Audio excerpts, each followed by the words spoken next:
Viral, petugas SPBU panik selang bensin nyangkut di tangki mobil.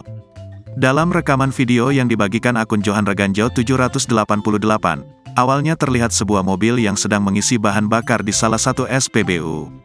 Tak berselang lama, terlihat seorang petugas wanita langsung menghampiri mobil yang sedang mengisi bahan bakar tersebut.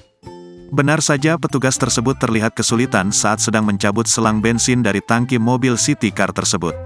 Petugas itu pun berusaha memutar-mutar selang bensin agar bisa terlepas dari tangki bensin yang tersangkut. Namun usahanya sia-sia untuk beberapa saat dan selang tersebut tetap dengan setia menyangkut di tangki mobil.